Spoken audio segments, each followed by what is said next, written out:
How was Sunday's practice? It was good. It was one that allowed us to go back and take view of things that needed to be corrected, acknowledge things that we did well and continue to improve on, and something to grow from. It's a good practice. Coach's defense has just really looked like they've pinned their ears back these last 2 weeks. Is that what you saw on film yesterday? Yeah, we did. Just really a tenacity to be hungry, to go after the offensive players, to go after the football. Probably what we shared with the team, the play of the game was probably an unassuming fumble recovery, and but it depicts our team. The ball hit the ground, and DQ Henry knifes down forward. Kevin Strong sheds a blocker and go down forward. And when it's all said and done, and meanwhile, Darryl Godfrey's coming off the edge and he knocks the quarterback off the ball. And you see what a drill we call dog pile, which is an eagerness to go compete for the ball. And you frame it, and there's 10 of our players on the ground competing for the ball, and it's 8 of our opponent players standing, looking, pointing in the direction or observing. And it was the ultimate team unit play that exemplified our style of play and what we seek to desire, and that is total team effort from our team. That defensive line really seems to be the catalyst of the defensive unit. Is that right? It is, and I think the greatest attribute to that is the quantity. For years, we've been trying to establish quality depth, that the first guy and the second or third guy, that gap was as minute as possible. I think that we've closed that gap, and we're able to rotate guys and keep them fresh and play quality snaps when you're in there, because you don't have to play the entire game. That when you're in there, you go give it your all, knowing that there's ample backup behind you that'll fulfill that position and the expectation of that position group. Coach, you started the game with a deep ball on offense and then a run to Matt Guidry. Kind of looking for a spark there, or what's the plan? Yeah, we did. We're trying to jumpstart our offense and get things going, and so we went up top the very first play of the game and had a shot at the ball. If I'm talking to the quarterback, probably tell him, lead him a little more. If I'm talking to the receiver, the ball clearly went through his hands. And so we had an opportunity there. We wanted to show some variations. We wanted to be aggressive and really try to create some offense and help ourselves in using our entire arsenal. We didn't want to sit back and just be limited. And so when you go back and you watch the game, the important thing was to take an offensive unit, point out plays, because sometimes they just don't know. You're in your own individual fight. But as the coordinator, in Al Borges in this case, he's able to stand in front of the room. I'm able to stand in front of the room and say, here's the intention of the play. Look at it for yourself. And you see a guy blocked here, a guy blocked here, a guy blocked there. And something did not allow that play to get off. But it's there. You see a receiver running a glance route wide open, and it's there. We didn't finish the play, but the potential of the play is there for us. And so by design, I think we're positioning ourselves to connect. We just haven't connected yet enough to have the type of production we desire out of our offensive unit. So then do you this week lock in on trying to smooth some of those things out, or are you still looking to open up the playbook and maybe try different ways to get offense? No, we don't have a playbook issue. We have a production issue. You know, if we're running plays and nobody's open and nobody's blocked, it's one thing. But we have plays and we have schematic advantages at time, but it all fails in comparison to execution. Execution trumps all. You have to execute the play. And so we'll continue to work our plays, and from an execution standpoint, refine those things that we're able to have production out of the play. Coach, the quarterback position is such a key position for that offense. And along those lines, you talk about the execution. Do you consider, would we may see other quarterbacks play? Is that an option you guys are looking at? Well, Cordell is our starting quarterback. He'll go into the game. We'll continue to develop that room as a whole, and we'll do everything in our power to get the maximum production out of that room, whatever it may be. Coach, the offensive line with Galmore out, what was your impression of how they handled the game? I thought they did well. I thought Josh Dunlop lined up at right tackle and did a really good job. Jordan Wright continues to work himself into playing shape, after being out for extensive time. But I thought he did a good job, and I thought Jordan did a good job as well. Kevin Davis got nicked at one point, and he probably did not have his best game because of it. But collectively, I thought the offensive line did a decent job. Did you play many of your number 2 guys? Yeah, we Bosa played a little bit. So we probably played 7. We played 7 offensive linemen. I'm sure you've been asked about this before, but the third quarter production has not been there for you guys. Is there anything you see at halftime that you're not adjusting or that could be different to lead to that being a little bit better? We are adjusting. There's no such thing as us not adjusting. We see the things that are going. It's production. We're trying to win a game. We're not trying to win the third quarter. I mean, we could harp on this third quarter deal, and of course we want to score in every quarter, but it's about winning a game, and that's what we're doing from the beginning until the end. Frank, I want to ask you about Giannis. He's been terrific for you guys these last few games. He even took a big hit against Rice. Yeah. Came out and still produced. What's it been like having to lean on him for field position?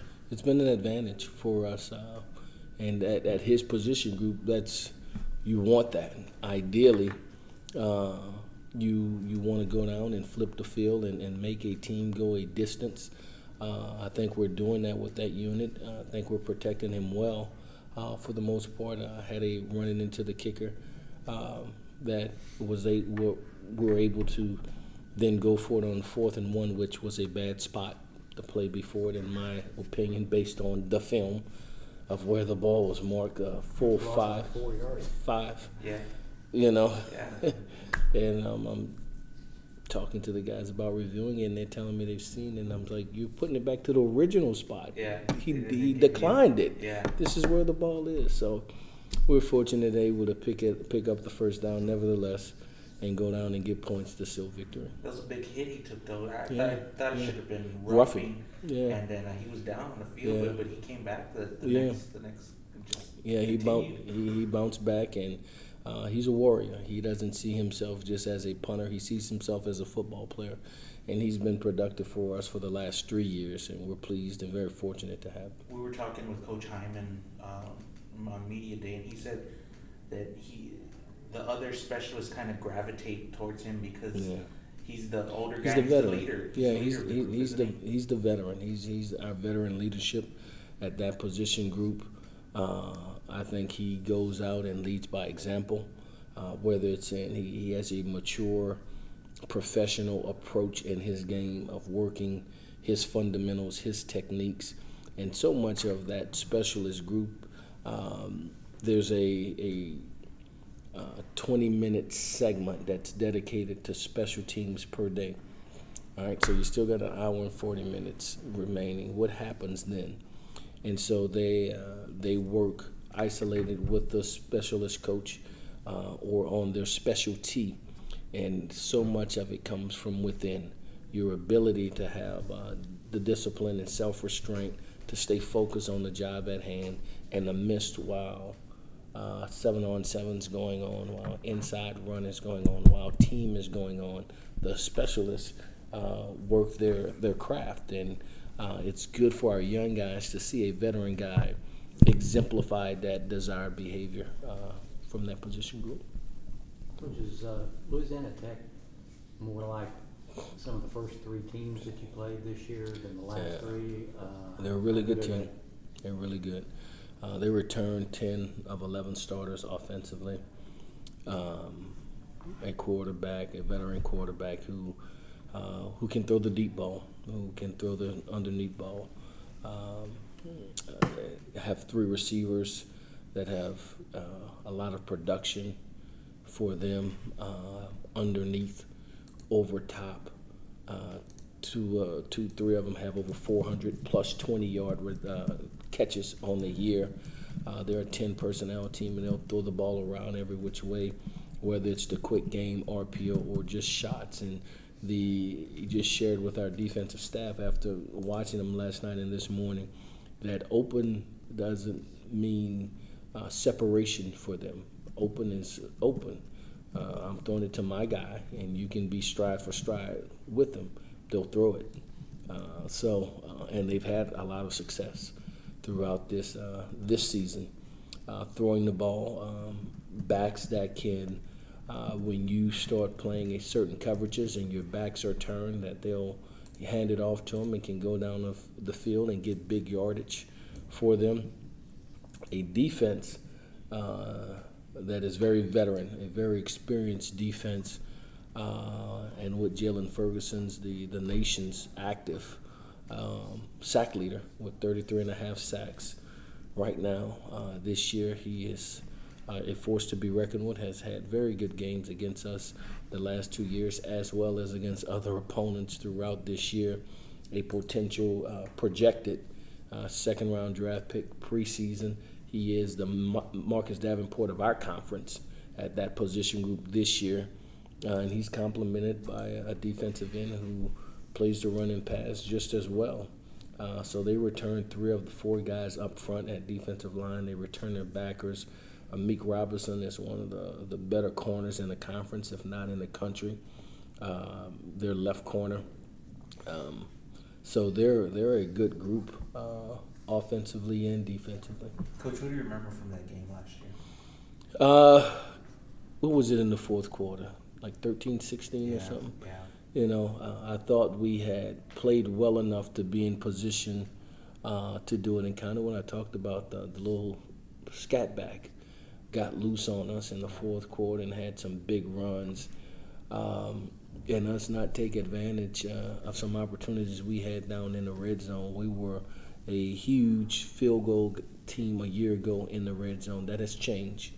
We've scored more touchdowns than not in the red zone. We're better. We're more efficient in that area of the field, where a year ago we were not, and it came back to haunt us in that game. Our lack of production in the red zone is what I remember most. I feel like you need to get this one, Coach, kind of, to kind of cement your, this is people looking at you from the outside, kind of wondering what you got this year. If you get this one, you think it maybe solidifies your standing as a contender? I think we need to get this one because it's the next one. I think we need to get this one because it's a conference opponent that has, for the last 6 years, has stood atop of the West in totality. And so I think they've been the standard in our conference on the West side more times than not, certainly in my years here. And so we drew them. We drew them for homecoming. And we're looking forward to playing this team. They got pushed around a little bit at home last week. That was kind of surprising. Yeah. How Birmingham had a lot of, I think, like 8 or 10 tackles for loss. Yeah, I haven't. I've watched several of their games. I'm going to study that one. I've watched cut-ups of it in pieces by down and distance personnel grouping, but I'm going to watch that game in its entirety to see how it unfolded here. I didn't know if they had some of their O-line guys hurt or whether Birmingham is just that good. Or they had their back was down, and Cam, a guy who played tight end for him a year ago, lined up at tailback. So their run game was hindered in a sense, and there were a couple other guys that were nicked up. But for the most part, their team was there, and from what I can see by way of cut-ups, UAB just played really well. Fourth quarter, they got Yeah, I mean, they took the lead 7-0 in the first quarter, and not much happened second and third quarter. And then in the fourth quarter, UAB kind of exploded. Mm-hmm. Is this a rivalry you have between Lonzo? I mean, you guys gone back and forth a little bit. Yeah, these last years. yeah. I think when we win, it'll be a rivalry. It's a team that we desire to compete well against and try to claim a victory against. They're the one team in the West that we haven't defeated yet in my time. Coach, in your run game, how do you find the balance between B.J. Daniels and Jalen Rhodes? What's the process like? Yeah, there's no Jalen is the starter. He takes to the field. B.J. will play in every game, and based on who's hot, who's playing well, who's making those decisive cuts, we'll probably get a lion's share of it with the other complementing one another. BJ told us after the game he'd been a little banged up. Has that impacted his use in recent weeks? I think so. I think it's a position where you get knocked around, and so your health matters there. They both have been banged up some, but in reality, we just have not done a very good job of rushing the ball as a whole. Coach, 2-2 in conference play. It's the first time that's happened here while the school's been in Conference USA. What's that feeling like? Right after the game, it's interesting, JJ, you asked that. One of the players said, "Okay, Coach, we're getting ready for next week. You know who's coming to town?" And in my mind, I said, "No, who we play next week?" Really, and not sarcastically, because it takes so much to garner a victory. And so 2-0 is a beautiful thing.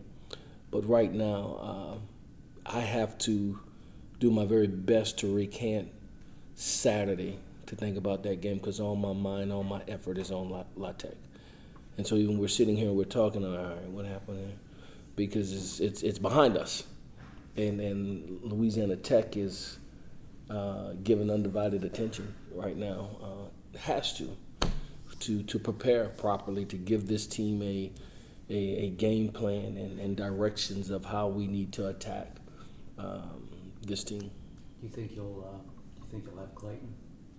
Yeah. I'm hopeful. I don't know that. I have not gotten a report yet back from the doctor. We're hopeful, but I don't know that. What about Andy? I'm not sure. They both are questionable. Coach, with Cassius Grady, we talked about him on Saturday, but How about Cassius? he came in kind of late in the process, I guess, for you guys. What was his recruiting process like?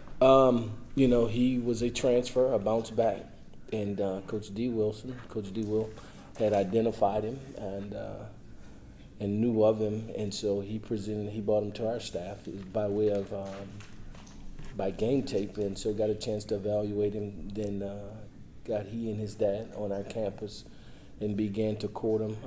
Thought he was plenty good enough. Am I the only one seeing that flag? No, it's been all around. He's been on my tape before. He was certainly worthy by, I can get him, right?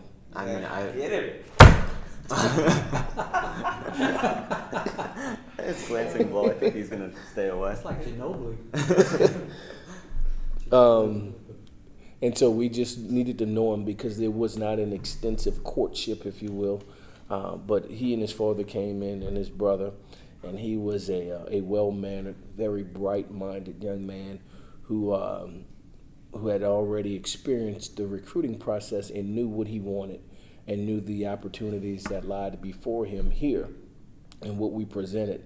And I like that about him. I like his focus and his desire to want to achieve, and thought he would be a great fit for us. And, again, came in late, missed the summer, and it was slow to picking it up. And I think right now he's hit full strides. And in the last several weeks, have earned the starting nod and is playing very well for us. How do you guys as a staff try to get him up to speed? Is there anything you do differently compared to the rest of the group? A lot of it is based on him from a volunteer. We're allotted a certain amount of hours per week But you know, when their desire is to compete and whatever, they have opportunities to come. He took full advantage of that. So when we have team meetings, he's a part of it. But he structured his schedule with his position coach to come back and get more teaching, more instruction, so he could be readily prepared to go. It's pretty interesting. He said he thought he was about 14 when he got here. Yeah, that's about right. Because he didn't know anything. You know, he didn't know what we were doing from a schematic standpoint. And we didn't just, you know, it's not just man coverage. There's combination coverage. Right. There's different, you know, yeah. Figure out what you're doing. Yeah. Thank you guys so much. Thanks, Frank. All right.